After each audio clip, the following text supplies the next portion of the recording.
Viajando. Un recorrido por las denominaciones de origen. Un recorrido por los aromas y sabores de la rica gastronomía de España. Conociendo sus rincones, su historia, su patrimonio y sus curiosidades. Presentado por Luis Fernández Matamoros, Carmen Garrido y con la colaboración de Juan Ignacio Vecino. Viajando. Buenas tardes, queridos oyentes. Alegría, de nuevo, alegría a todos aquí en el estudio por saber que vamos a contactar con ustedes y que ustedes nos están escuchando tan ricamente. Tenemos que darles una buena noticia que me acaban de comunicar desde la dirección, y es que nuestro programa va a tener también redifusión los domingos de 8 a 9, con lo cual significa pues que hay bastante demanda por parte de ustedes, que están contentos y que el programa va como una moto. Y esperemos que con una moto de la Guardia Civil, para que no nos tengan que multar ni nada, siempre con precaución. Hoy de nuevo empezamos nuestro programa. Quiero también comentarles de que dentro de poquito, en un mes y poco, nos vamos a ir a los 100 programas de emisión. O sea que son muchos, con lo cual significa que hemos andado ampliamente por toda la península ibérica, por todos los rincones, que ojo, que quedan muchos, muchísimos. Pero también es cierto que hay muchos lugares donde hemos estado y donde tenemos que volver a estar porque es tan rica la cultura, la historia, el patrimonio, los productos, todo que tenemos en este país, que siempre nos quedamos con algo sin contar. Es como cuando viajamos, vamos a un sitio y decimos, me lo apunto porque me he quedado sin ver esto y esto y tengo que volver otra vez porque me ha encantado. Pues esto pasa con nuestro programa. Esto va a pasar hoy, que vamos a volver a hablar de Salamanca con otras historias, otras cosas que no se comentó en su momento, pero antes de ello quiero también comunicarles de que nuestra compañera y amiga Carmen Garrido no está hoy en el programa porque afortunadamente y elogiosamente para ella ha sido nombrada vicepresidenta de Relaciones Internacionales de la Federación Iberoamericana de Periodistas de Turismo. Entonces está recibiendo sus trofeos, con lo cual nosotros desde aquí, todos sus amiguetes, nos congratulamos y le damos un fuerte abrazo. Muy buenas tardes, Marisa Namascués. Buenas tardes, un placer estar aquí. Enhorabuena, Carmen, y una maravilla hablar de la ciudad que nos ocupa hoy. Cacho ciudad, como dirían los... Eso, como dicen sus habitantes. Como dicen los habitantes. Buenas tardes, David López, nuestro querido técnico. Ahí siempre en el último momento manejando todo y que no se escape nada y recordándonos todo lo que tenemos que hacer en estos momentos. En fin, al Tajo. Y no es que el Tajo pase por Salamanca precisamente, pero bueno, es otro río, me refiero en el argot también. El maravilloso Tormes. Efectivamente. Anda que no el legendario y Tormes. Que no se ha escrito sobre el Tormes, Pero bueno, pues como les hemos dicho, Salamanca está ubicada en la comarca del Campo de Salamanca, en plena meseta norte, en el cuadrante noroeste de la península ibérica. Es la segunda más poblada de la comunidad tras de Valladolid, con una población de 145.000 habitantes. Salamanca cuenta con importantes instituciones científicas y centros de investigación, como por ejemplo el Centro de Investigación del Cáncer, entre otros. Son muchas cosas que a veces olvidamos de ciudades que no solamente es turismo, solamente es gastronomía, sino que acamparan muchas cosas y muy interesantes y elogiables. La ciudad está considerada como gran referente mundial en la enseñanza del español y en 1988 la ciudad vieja fue declarada Patrimonio de la Humanidad por la UNESCO. Pues vamos a hablar de la toponimia y de la curiosa evolución del nombre hasta llegar a Salamanca. El origen del topónimo Salamanca no es claro. Polibio de Megalópolis y Estéfano llamaban a la ciudad el Mantique, nombre griego que para ellos significaba tierra de adivinación. Respecto al legado romano de Salamanca, una de las teorías más aceptadas sobre el origen del nombre de Salamanca es su relación con la presencia romana en la península ibérica. Se cree que el término Salamanca proviene del latín salmántica, que a su vez derivaría de salamántica, donde sala hace referencia a la sala de reuniones del Senado romano y mántica a las mantícoras, criaturas mitológicas usadas como símbolos de poder y protección. Bueno, también hay influencia árabe en el nombre de Salamanca, porque otra teoría sugiere que el nombre de Salamanca tiene raíces árabes, proveniente de Sahal Amaná, que significa lugar seguro en la llanura en árabe, porque durante la dominación musulmana en la península, muchas ciudades y topónimos adquirieron nombres de origen árabe que perduraron en el tiempo. Pero bueno, lo del Mantique suena bastante adecuado. Por ejemplo, también el campo de fútbol de Salamanca es el Mántico. El Mántico, sí. Ahí en Salamanca, sí. Hablar del Mántico y el Mántica es muy natural. No hay ninguno que no sepa a qué se refiere. Nos inclinemos más por esa versión, ¿no? Por la primera. Exactamente. Bueno, vamos a comentarles el clima que tiene Salamanca para que puedan ir en cualquier parte del año.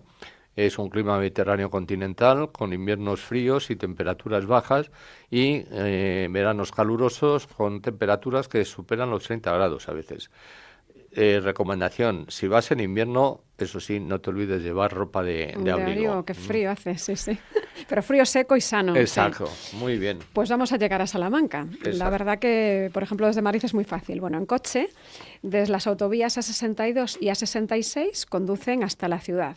Por ejemplo, si queremos llegar desde Madrid, seguimos la autovía A50.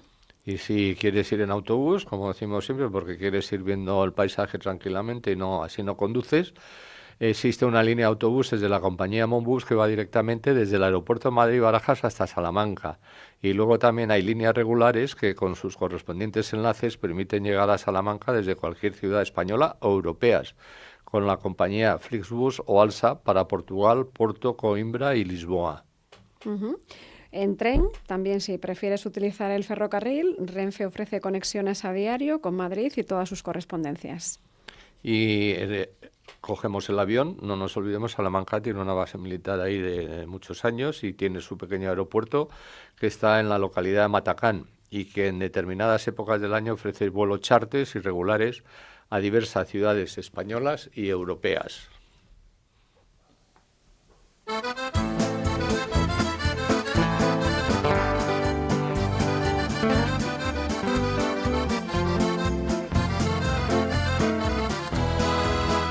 Y en las noches calladas de Salamanca, cuando la luna se baña con los luceros, los salmantinos rondamos a la chiquilla, entre trigo que parece oro viejo. Sus canciones llevan prendida en el aire un piropo con aroma de los montes, bajo el cielo azul sereno de Castilla, que se besa amoroso con el torbe.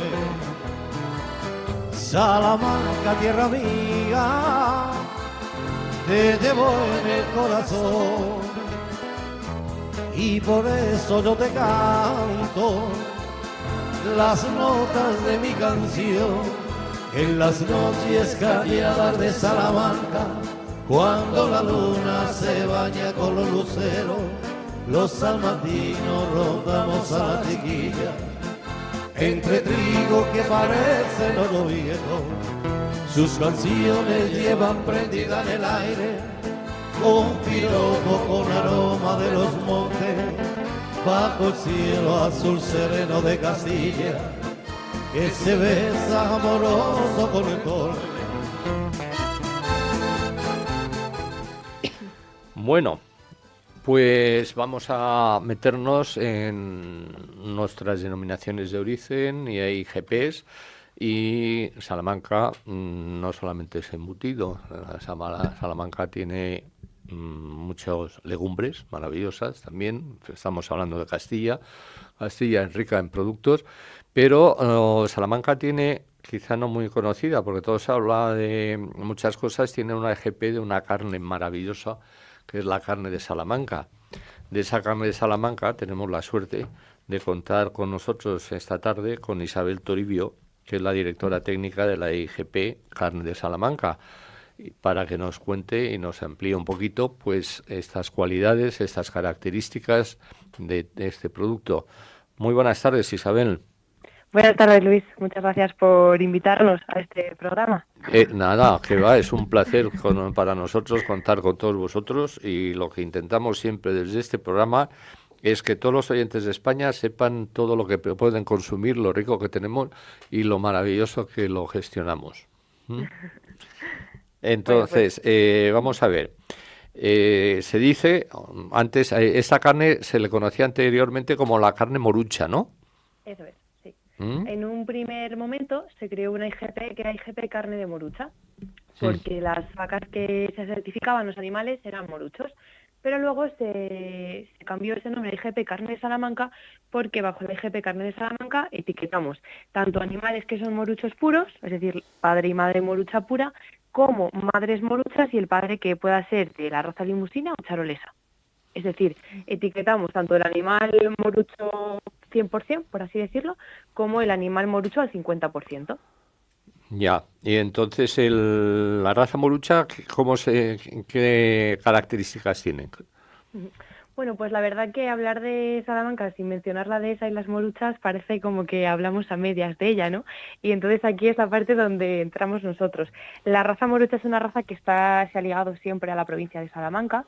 Es una raza, pues son vacas muy grandes, son vacas que son muy rústicas y que se adaptan muy bien a este clima, ¿no?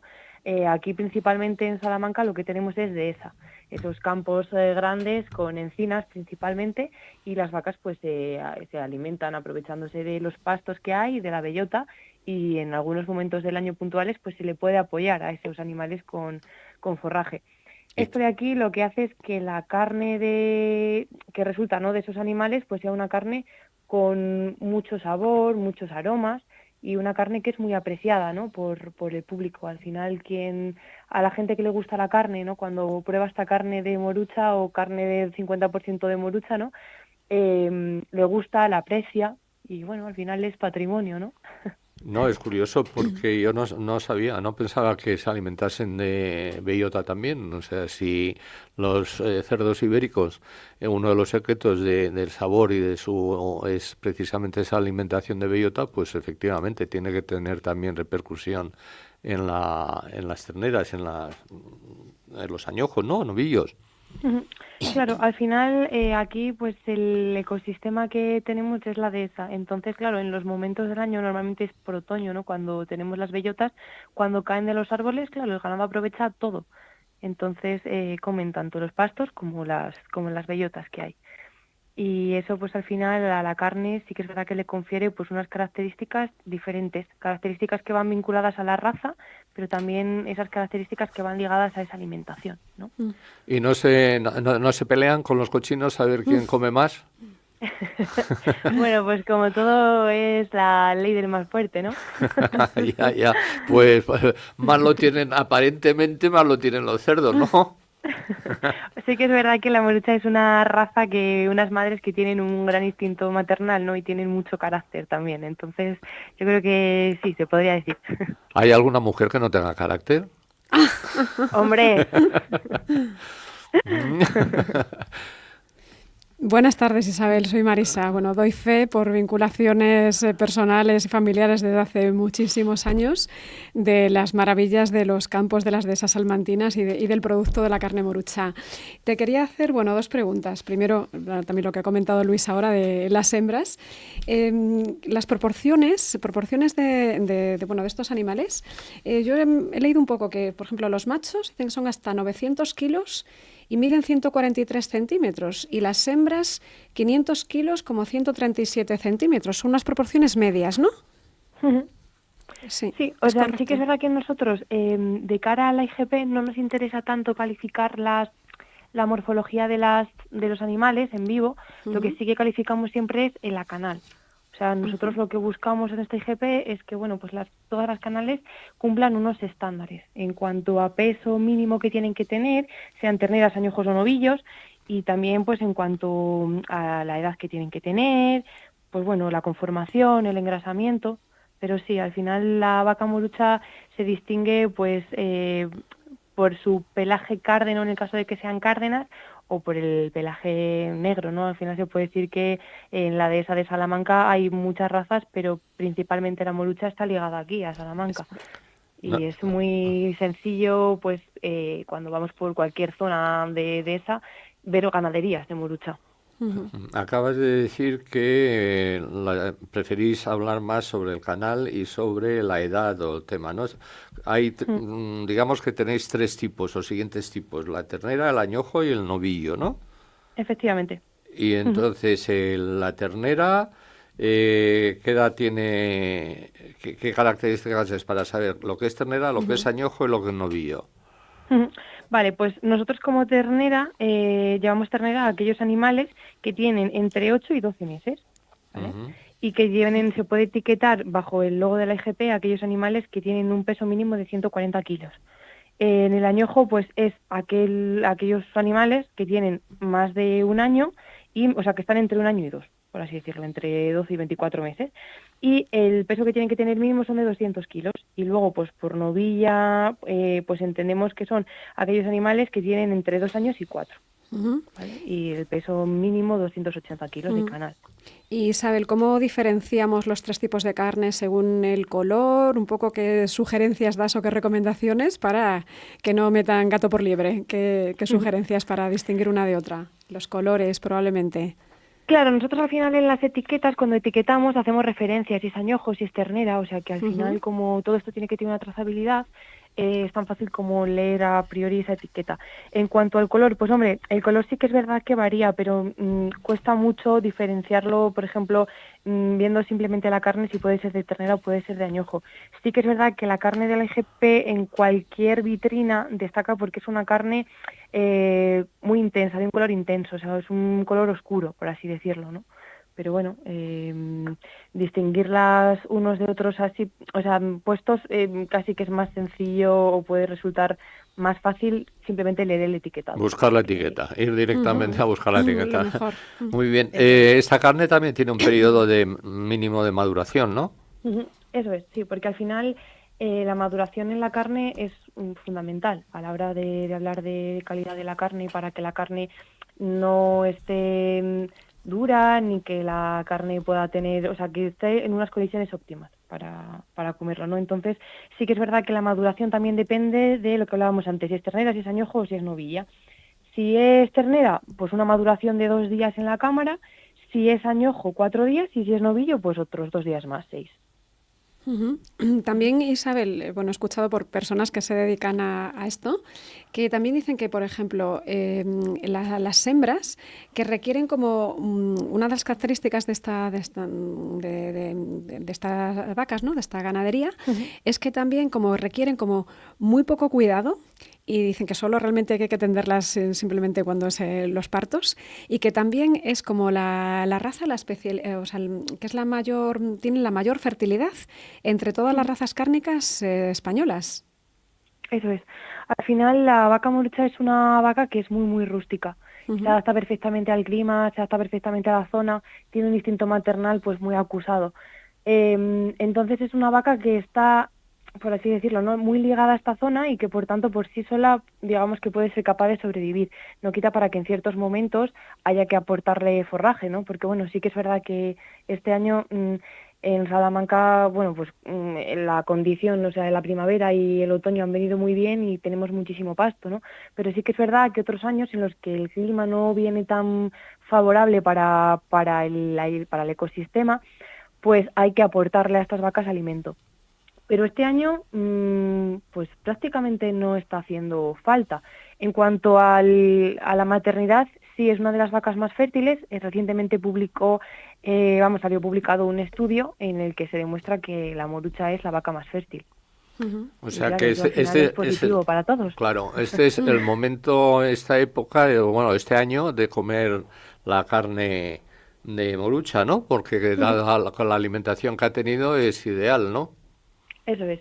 O sea, hombre, siempre es buen momento, ¿no? Diremos, a ver qué vamos a decir nosotros. no, ya, por supuesto. Pero sí, este año está siendo un momento muy, muy dulce en el sentido, sobre todo para el ganadero, ¿no? Aquí en Salamanca llevamos unos años que los ganaderos se han visto muy resentidos pues por enfermedades y por por motivos de ese estilo se ha reducido la cabaña.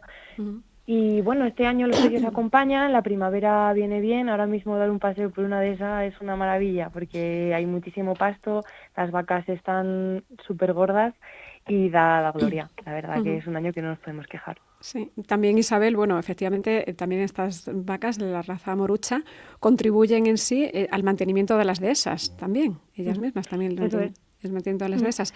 Y también te iba a preguntar, bueno, recetas exquisitas, aparte de tomar un buen corte de carne, pero por ejemplo el calderillo bejarano, qué rico. ¿Alguna recomendación, alguna otra receta que recomiendes? Yo la verdad que en el plato sentido típico de guisar no soy yo la persona que mejor cocina del mundo. pero sí de gustar, ¿no? De gustar, eso. Sí, eso creo que me va más. Muy bien, estupendo, fantástico. Pero la verdad que de cualquier manera, cualquier guiso tradicional es una carne que te admite cualquier guiso, ¿no? Más allá de tomar una chuleta, cualquier tipo de guiso es una carne muy agradecida para aquella gente que le guste la carne, claro, o sea, me refiero, es una carne que tiene mucho sabor. Entonces la gente que le gusta este tipo de carne lo va a valorar muchísimo, pero la gente que prefiera otro tipo de carnes, pues bueno, pues quizá esta no sea la IGP que buscan, ¿no? Bueno, es que la gente entramos en una cuestión de gustos. Claro, es que la gente que no le gusta la carne le es igual que comer lo que sea, porque, como digo yo, le metes una suela al zapato diciendo que es carne y se quedan tan anchos. Pero a la gente que nos gusta no solamente la carne, sino saborear y degustar y tal, efectivamente, pues te das cuenta de lo que estás llevando. O sea que, Isabel, que ha sido un placer. Muchísimas gracias. Que te tenemos que despedir amablemente, pero el tiempo en la radio pasa a una velocidad enorme.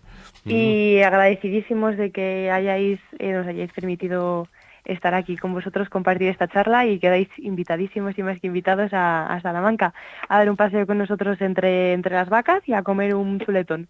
Pues, qué gustazo, pues tomamos nota, no te preocupes que a lo mejor te castigamos con nuestra presencia. Sí. Será un placer, una tierra maravillosa. Muy bien. Pues muchísimas gracias. A ti, Isabel. Encantada, Isabel. Igualmente, hasta luego. Hasta luego, adiós. Ay, Salamanca la blanca, famosa en el mundo entero, con tus sillares de oro como caídos del cielo. Salamanca, Salamanca, pero qué bonita es, todo es cultura y arte y la cuna del saber. Plaza es una hermosura, dice todo el que la ve. Salamanca, Salamanca, pero qué bonita es. Esa ribera del Tormes con ese puente romano, junto a tus dos catedrales cogiditas de la mano. Salamanca, Salamanca, pero qué bonita es, todo es cultura y arte y la cuna del saber. Tu plaza es una hermosura, dice todo el que la ve. Salamanca, Salamanca, pero qué bonita es. Esa casa de las Conchas, al lado la clerecía, el Palacio Monterrey, la iglesia de la Purísima.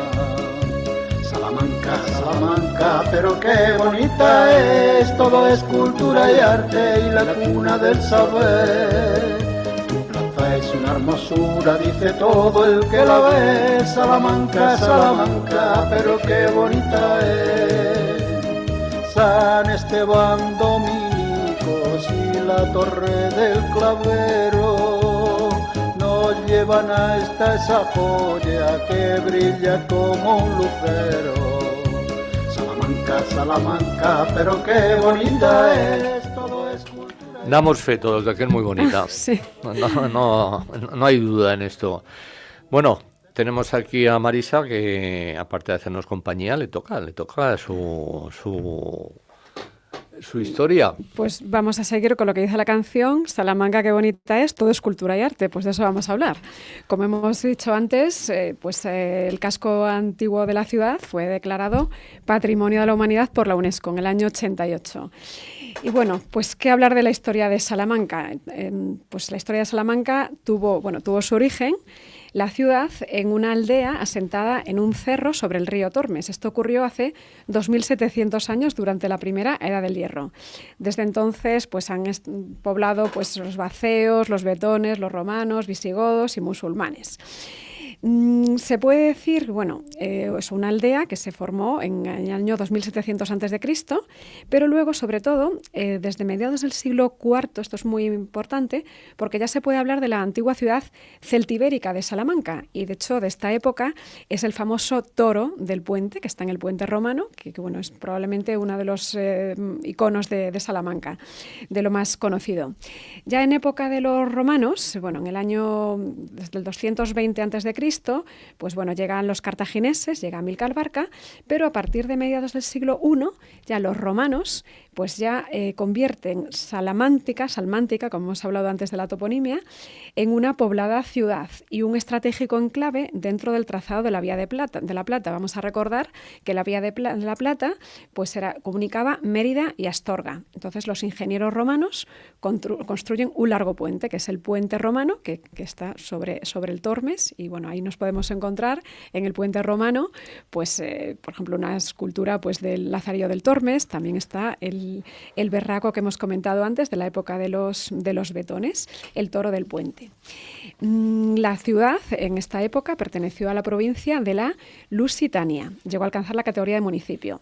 A partir del siglo V, pues las crisis de Roma y las sucesiones e invasiones de los pueblos germánicos pues sometieron a la ciudad en una especie de decadencia. Llegaron los musulmanes, pero después, allá en el siglo XI, el conde francés Raimundo de Borgoña, que era, vamos a recordar, era el yerno del rey Alfonso VI. Alfonso VI, que fue el que conquistó Toledo, ya sabemos, en el 1085. Entonces, su yerno repobló Salamanca con un nutrido grupo de gente, sobre todo francos y gallegos. Por eso también hay una parte que se llama la Sierra de Francia, porque fue repoblada por franceses. En esta época se empieza a levantar la catedral románica. Luego comentaremos la ciudad que tiene 2 catedrales. Pues se empieza a levantar la primera catedral románica y también se otorgan fueros a la ciudad. Es muy importante. El rey Alfonso IX de León pues ya le otorga estos fueros y se empieza la construcción, se crea la Universidad de Salamanca en 1218, que es la universidad más antigua de España y del mundo hispano. Viene el siglo XIV, el siglo XV, con enfrentamientos feudales, y en el siglo XVI Salamanca se convierte en la ciudad renacentista más importante de toda la península ibérica, con una gran prosperidad social y económica, una actividad lanera propiciada por la Mesta. La universidad alcanza un gran esplendor. En este siglo también hay una gran fiebre constructiva, incluidas las obras de la Catedral Nueva. ¿Por qué se construye la Catedral Nueva? Porque en principio se quería, pues un poco no mantener la antigua, la Catedral Vieja, pero al final se decide mantener las dos catedrales, ¿no? Esta catedral, la Catedral Nueva, que se empieza con el Renacimiento, con el plateresco. Sobre todo los edificios de esta zona, de esta época, pues son estilo plateresco, casonas, palacios, conventos, colegios, escuelas universitarias. Y ya derivamos en el siglo de oro. El siglo de oro de las letras españolas, donde era muy frecuente ver en cualquier calle salmantina pues humanistas como Francisco de Vitoria, Fray Luis de León, Miguel de Cervantes, Santa Teresa de la Cruz, Luis de Góngora, Francisco de Quevedo, Calderón de la Barca.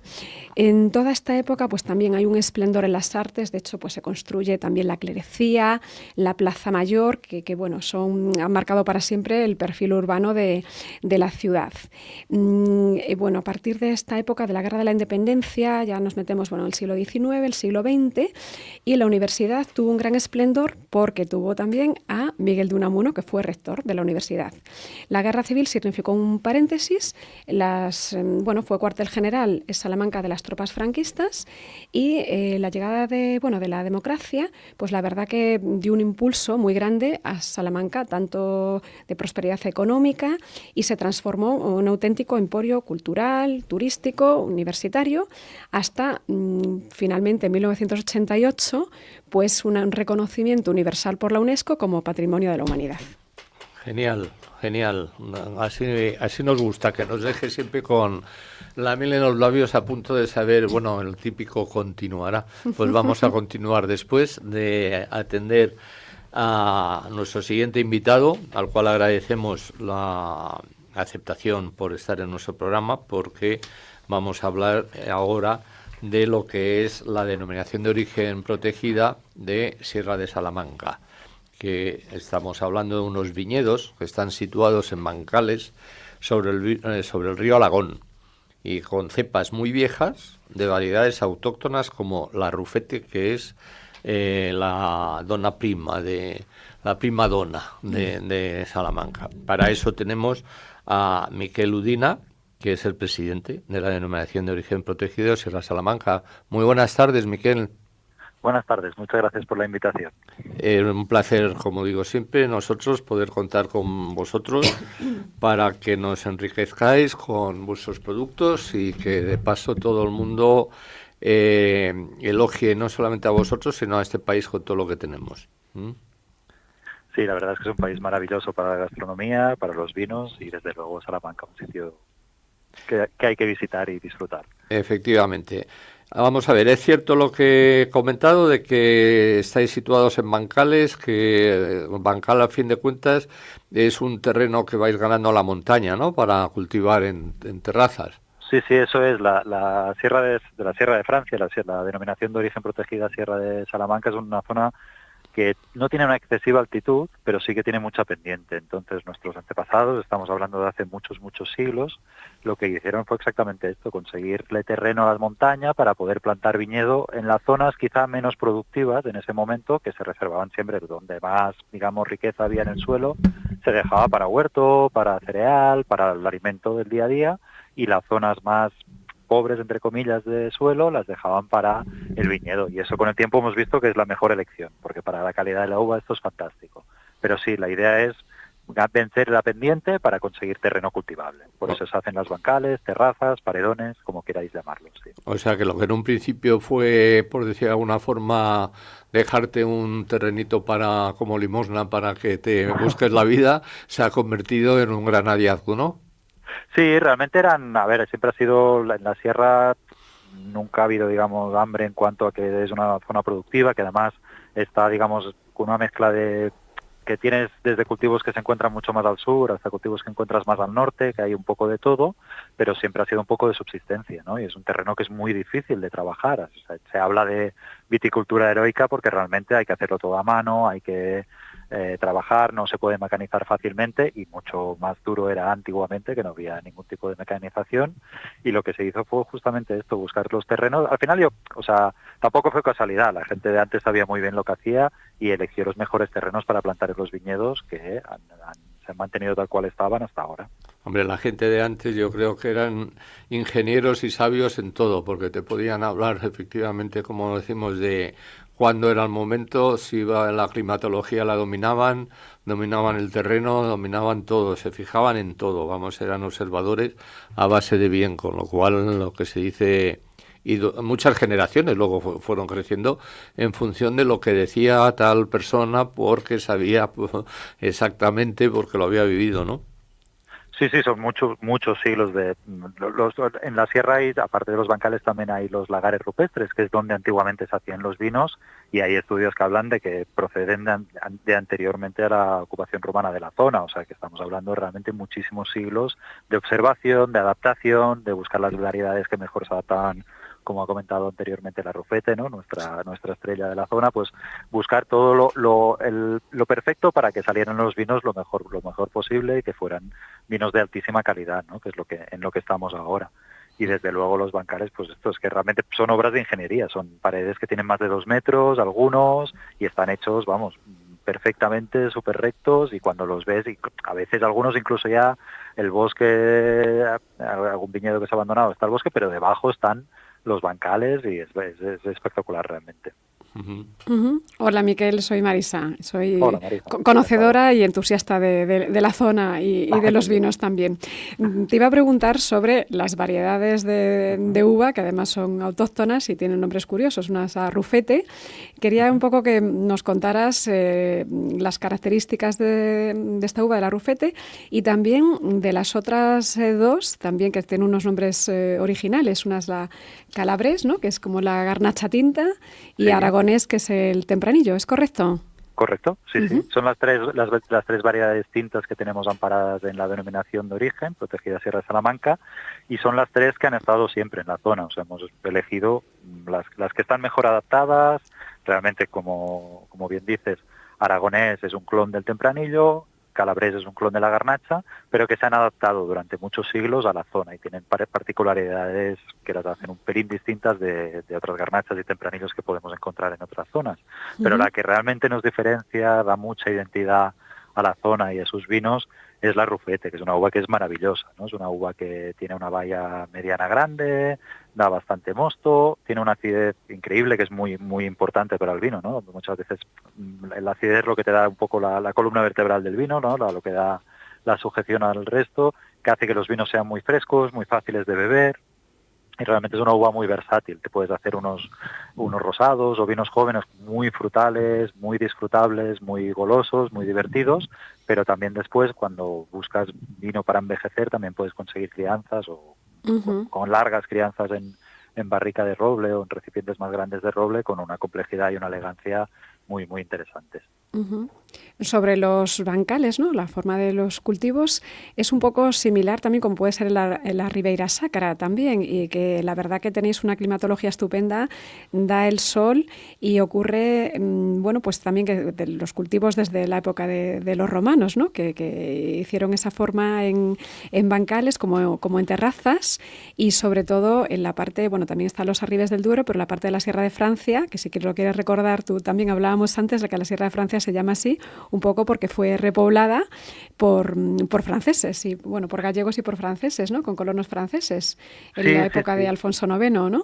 Exacto, sí, realmente es una zona muy interesante a nivel histórico, está muy aislada, ¿no? Y entonces siempre ha sido una zona con una identidad muy particular.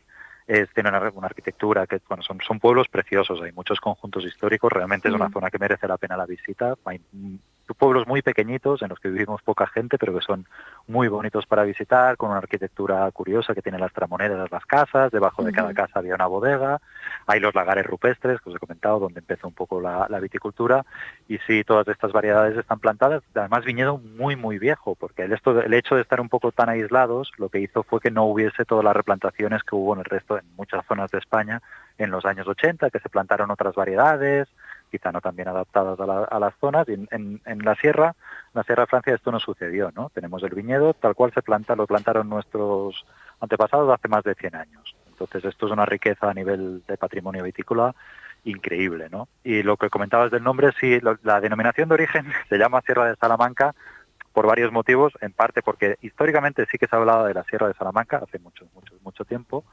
pero también a nivel de protección, digamos, intentar registrar un nombre con Francia a nivel europeo era jugársela un poco. Posiblemente se hubiese opuesto el país, ¿no? Entonces, en lugar de Sierra de Francia, registramos Sierra de Salamanca. Aparte que realmente, geográficamente, la gente situar Sierra de Francia muchas veces cuesta un poco más, ¿no? Porque no sabes, quizás se iría a los Pirineos podría llevar a confusión. Pero el nombre viene de ahí, de que en el siglo XII se repobló con gente del norte de España y también de Francia, concretamente del sur de la Borgoña. Posiblemente la Rufete es un posible origen de la Rufete, desde luego. Es posible. Y lo que tú dices, me imagino que efectivamente los franceses, saltarían como felinos inmediatamente sabiendo que se utilizaba. La prueba tenemos con el coñac, el brandy y sus marcas, ¿no?, que las defienden a capa. Sí. Lo de Sierra de Francia hubiese estado complicado. Exactamente. Y luego, aparte, lo que tú dices también, que mucha gente se programaría un viaje para decir, pues nos vamos a ver, y acabarían en Borgoña, no en Salamanca, ¿no? Exactamente. Sí. Y realmente el perfil de los vinos es más tirando a Francia o al norte de España que lo que es el resto de Castilla y León, ¿eh? Vinos así ligeros, finos, elegantes. Sí, además, la suerte, también lo hemos comentado, ¿no? La suerte que tiene la Sierra de la Mancha es este microclima. Sobre todo, yo creo que lo que le hace ese punto son esos veranos tan secos y que tienen esas noches frías, ¿no? Que te dices, bueno, has pasado un día con una temperatura altísima, calor y tal, y de repente llega la noche y, bueno, es un poco lo que dicen... La chaquetita. En el desierto, ¿no? Lo que ocurre en el desierto, ¿no? Sí, lo que pasa es que en la sierra llueve muchísimo, ¿eh? El verano es muy seco, pero es un clima muy curioso, la verdad, y por eso tenemos tanta biodiversidad, y es un parque natural, reserva de la biosfera, ¿no? Está todo protegido porque realmente es una zona que es muy distinta de lo que hay alrededor. Yo recuerdo la primera vez que llegué a la sierra, por mi acento notáis que no soy de ahí, llevo ya 19 años viviendo en la sierra. Y con el nombre de Miquel me Miquel, parece no. que de Béjar no es. De Béjar no. ¿no? Pero realmente es una zona que llama la atención porque vienes y de repente es verde, una frondosidad, y es porque llueve muchísimo. Este año es un año excepcional, todo hay que decirlo, ¿no? En cuanto a lluvias, pero desde septiembre llevamos 1.300, de septiembre del año pasado hasta ahora, más de 1.300 litros. Es muchísimo, o sea, son pluviometrías gallegas, ¿no? Entonces, ¿por qué? Porque tenemos todo el aporte de humedad cuando entra desde el suroeste del Atlántico. A la vez tenemos esta diferencia de temperaturas porque estamos justo en el zócalo del cambio del sur a la meseta castellana, ¿no? Y además tenemos protección de la Sierra de Béjar o Candelario, de la Sierra de Francia y de la Sierra de Quilamas. Entonces todo esto hace que realmente sea un microclima muy especial y que además va muy bien para el cultivo del viñedo. Y Miquel, ¿qué producción tenéis y sobre todo hacia dónde dirigís vuestra distribución? ¿Quiénes son vuestros principales clientes, supongo que a nivel nacional?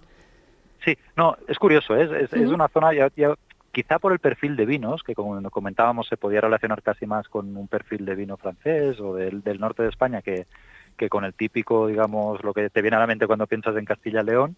Exportamos mucho, exportamos casi la mitad de nuestra producción, depende de las bodegas. En total somos 17 bodegas y situamos en el mercado entre todos unas 300.000 botellas, que es una zona muy pequeñita, ¿eh? La denominación de origen es de las más pequeñas de Castilla y de España, en cuanto tanto a superficie, que son 500 kilómetros cuadrados, como en volumen de producción, pero son vinos que tienen muchísima calidad, siempre estamos muy bien puntuados en todas las guías, en todos los prescriptores nos alaban en cuanto a la calidad de los vinos, y son vinos que funcionan muy bien en ciertos mercados, como por ejemplo puede ser todo el norte de Europa, o Estados Unidos, aunque ahora está la cosa un poco complicada, pero bueno, seguimos vendiendo bastante en Estados Unidos, en países, o sea, estamos presentes en muy pocas cantidades, pero en todo el mundo. Y luego a nivel nacional hay mucha parte que se queda en la sierra, también gracias a que tenemos ahora la ruta del vino de la Sierra de Francia, que es el club de bodegas, restauradores y de demás actores, digamos, del turismo, que fomentan el enoturismo, pero siempre ha sido una zona bastante turística porque es una zona preciosa, con pueblos muy bonitos que viene mucha gente a visitar. Vendemos bastante en la zona, en Salamanca y luego, lógicamente, en Madrid también. Esto a nivel nacional y a nivel internacional, lo que os he comentado. Pues estupendo porque efectivamente, bueno, no hay que hacer caso mucho también con... asusta inicialmente, pero bueno, ya estamos viendo cómo está el señor Trump cambiando de un día al otro en los aranceles. Ahora sí, ahora he dormido mal con la oreja izquierda y tengo que hacer esto y luego tal, o sea que... Algún susto nos hemos llevado, pero sí. Que de momento vamos... Parece que ha parado. Me imagino que más de uno el marcapasos ha estado a punto de ponérselo.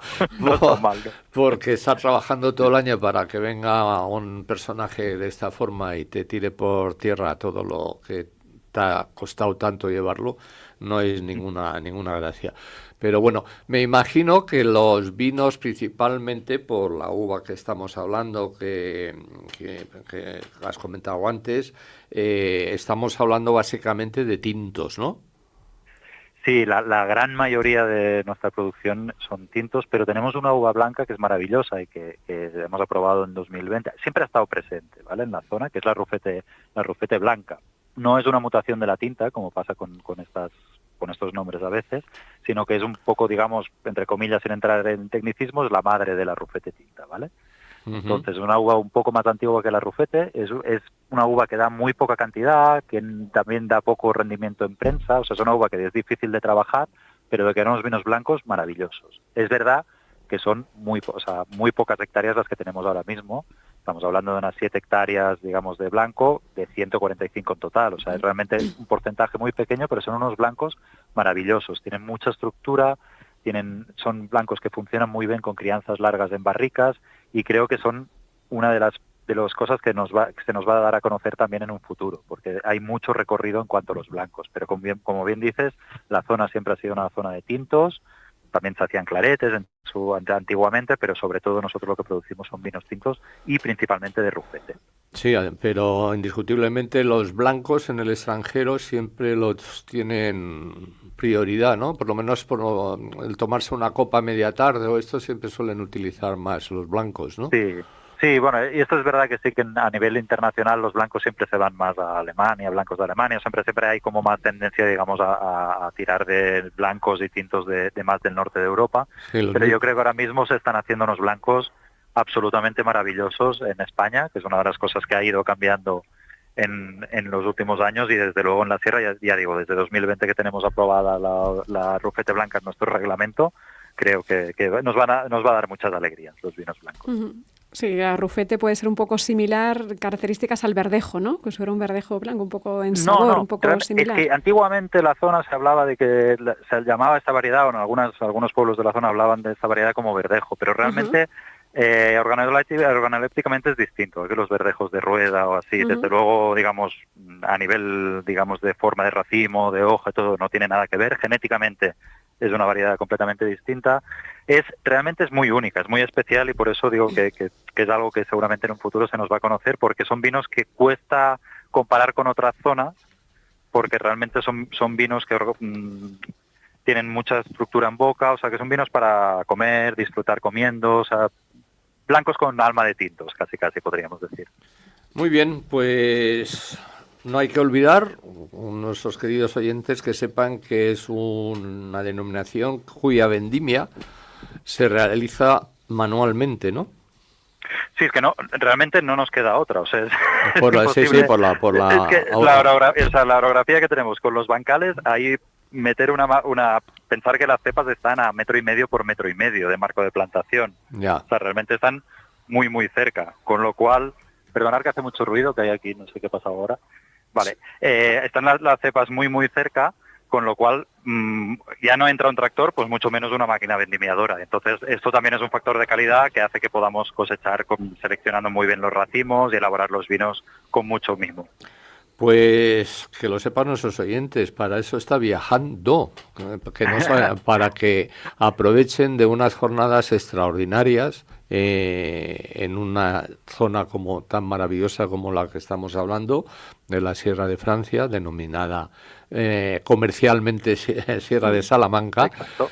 Pero en la que no hay que dejar de ir, no hay que dejar de pasarse, disfrutar, relajarse y dejarse llevar por esos vinos tan maravillosos y por ese espectáculo de pueblecitos y de sitios tan perfectos. Perdona, Miquel, ¿cuál es tu pueblo? Por curiosidad, porque conozco mucho la zona. ¿Dónde vivo ahora mismo?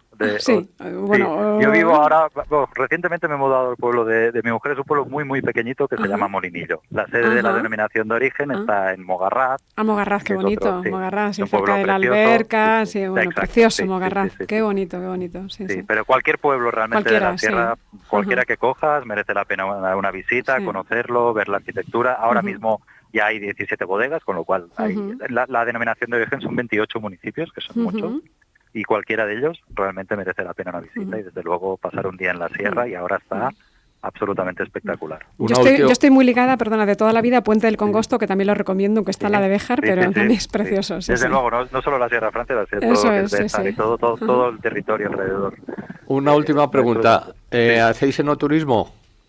Sí, eso ya depende de las bodegas, la gran mayoría sí, porque realmente la zona siempre ha sido turística, y es una zona que merece la pena visitar, y hay, como digo, la ruta del vino Sierra de Francia es un poco la que articula todo, es una asociación en la que tenemos presencia, lógicamente, y que articula, digamos, el enoturismo en la zona.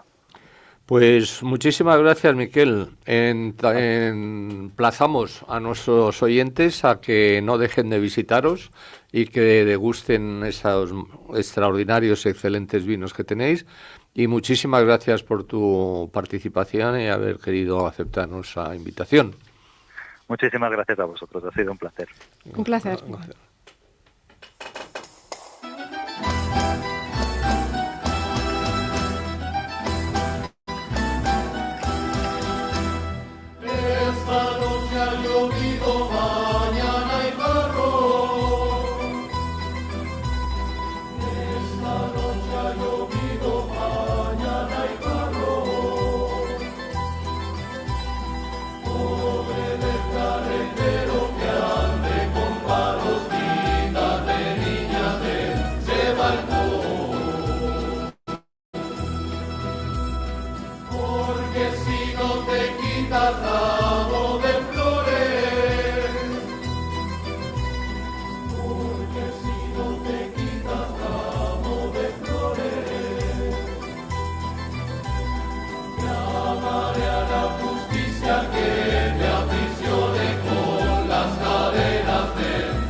Bueno, continuamos.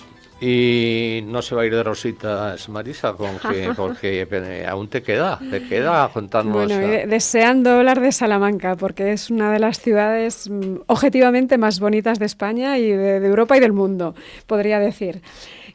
Hay tanto que visitar porque además es una ciudad que reúne todos los estilos arquitectónicos, el románico, el gótico, el renacentista y el barroco.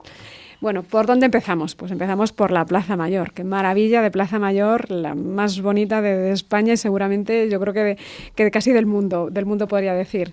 Es muy bueno, en cualquier momento del día, pero se puede empezar por la mañana. Hay una luz maravillosa, increíble, en toda la piedra, esa piedra tan cálida de Salamanca, que es un tono así como marrón clarito, muy, muy cálido.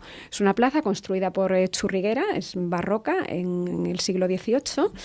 Y, pues ya digo, diferentes momentos del día porque va cambiando la luz. Sí, pero ¿has contado los balcones? Pues hay como 15.400 balcones. 77. 77. 15.477. Sí. Los balcones, efectivamente. Sí. Y luego los medallones, todos los medallones con personajes ilustres, con reyes y personajes ilustres que adornan toda la Plaza Mayor.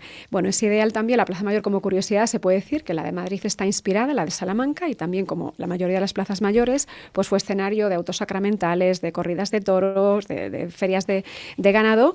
Allí también pues estuvieron pues las tropas franquistas, ¿no? Cuando acamparon en Salamanca. Allí también había jardines.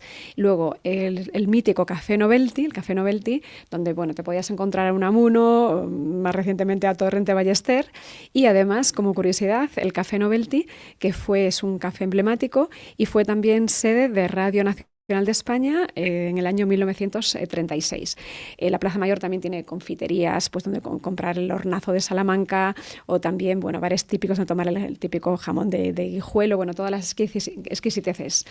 De la Plaza Mayor, ¿dónde podemos irnos? Pues directamente a la Universidad de Salamanca, la más antigua del mundo hispano, y fue creada en 1218 por el rey Alfonso IX, la más antigua. Entonces, Unamuno fue rector de esta universidad. En esta universidad también dio clase Fray Luis de León. En esta universidad estudió Hernán Cortés y tiene, como tres partes. Primero, una fachada exterior preciosa, que es la cuna del plateresco, y hay que encontrar la famosa rana, porque si no, no pruebas los exámenes, la famosa rana. Luego también tenemos el edificio que es un... Perdona, la rana, y luego también los estudiantes tenían... Los vítores. Vítores, y les llamaban por especies de pájaros. De pájaros, ¿no? Efectivamente. Sí. Estaban los cigüeños, las grullas. Sí, eso es. Además era la ciudadanía. La ciudadanía, así es.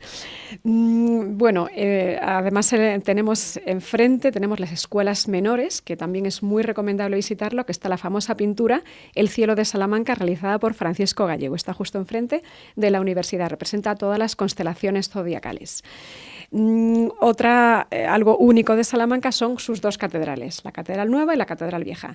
La Catedral Nueva fue construida en estilo gótico tardío en el siglo XVI, destaca por un impresionante campanario de 110 metros de altura, es la segunda más grande de España y está comunicada con la Catedral Vieja. Se había pensado en construir una catedral nueva para sustituir a la vieja, pero al final se mantuvo en pie. La Catedral Vieja es de estilo románico y gótico. Impresionante, yo diría, subir a por los tejados de la catedral y en una experiencia que se llama Hieronymus, que es subir las torres medievales de la catedral. Hay una vista espectacular de toda Salamanca. Otras curiosidades, pues también en la fachada de la catedral nueva se pueden encontrar tallados en piedra un astronauta, un lince ibérico, un toro o un demonio comiendo un helado de bolas. Bastante curioso. Otros monumentos en Salamanca espectaculares, pues por ejemplo el Palacio de Monterrey. El Palacio de Monterrey, que pertenece a la Casa de Alba, es una de las joyas del plateresco, de las más bonitas que hay en España. La Casa de las Conchas. La Casa de las Conchas, se caracteriza, nada más, se ven todas las conchas. ¿Por qué se llama así? También es una construida a finales del siglo XV, mezcla estilos góticos, renacentistas, 365 conchas en la fachada, porque esto lo mandó construir don Rodrigo Arias Maldonado.